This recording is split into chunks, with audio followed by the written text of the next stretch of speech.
Hi, we all know the Islamic State plans to dominate the world. They even released a map showing the countries they plan to seize by the year 2020. The map includes Spain, China, and parts of North Africa. But perhaps, in your opinion, ISIS is just an extremist group which doesn't accurately represent true Islamic teachings. Well, to determine if that is true or not, we first need to go to the Islamic sources. When we do that, we notice that ISIS is indeed truly Islamic. The Quran states in no uncertain terms that Islam is meant to dominate over all religions. The Quran, chapter 9, verse 33 says, هو الذي أرسل رسوله بالهدى ودين الحق ليظهره على الدين كله ولو كره المشركون, which means it is He, meaning Allah, who has sent His messenger, meaning Muhammad, with guidance and the religion of truth, meaning Islam, to make it superior over all religions, though the mushrikun hate it.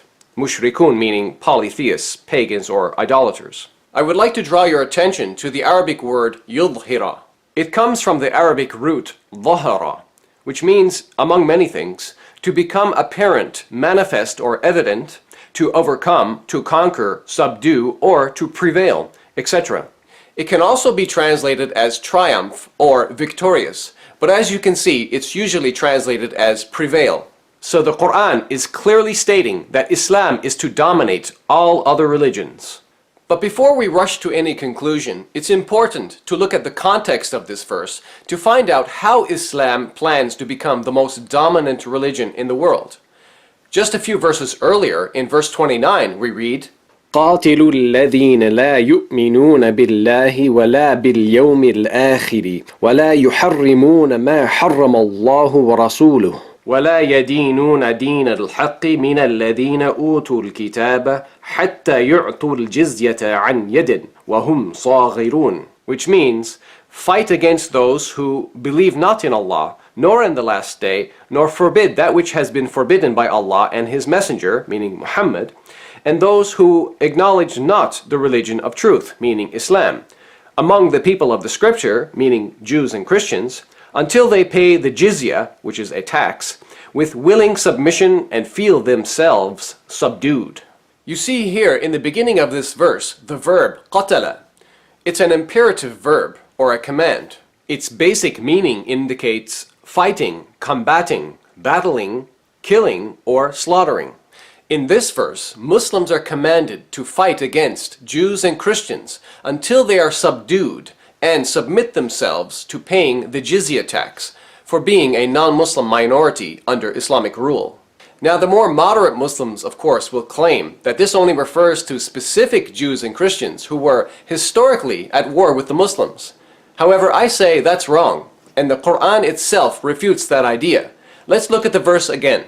The Quran is talking about the Jews and Christians who, quote, لا يدينون دين الحق, which means who do not acknowledge or follow the religion of truth, meaning Islam.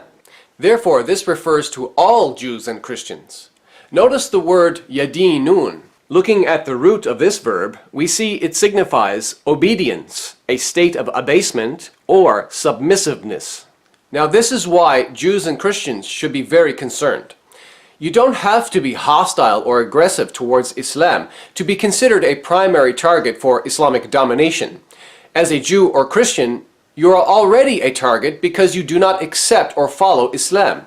So there is no doubt Islam sees itself at war with Jews and Christians.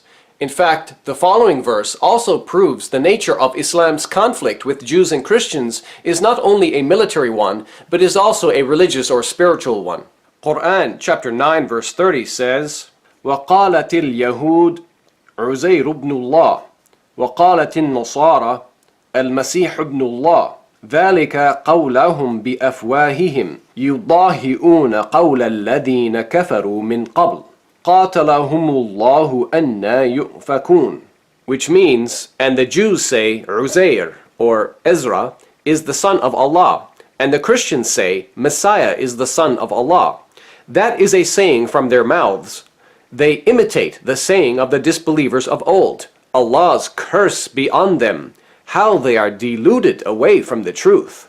And if you continue reading, you'll see in verses 31 to 34, the Quran continues attacking the beliefs and actions of the Jews and Christians. Now this isn't the only chapter of the Quran which reveals Islam's goal of dominating all other religions. The exact same verse is also found in Quran chapter 61 verse 9. The context here is again similar. Between verses 4 and 11 we see reference to fighting and a negative reference to the peoples of Moses and Jesus.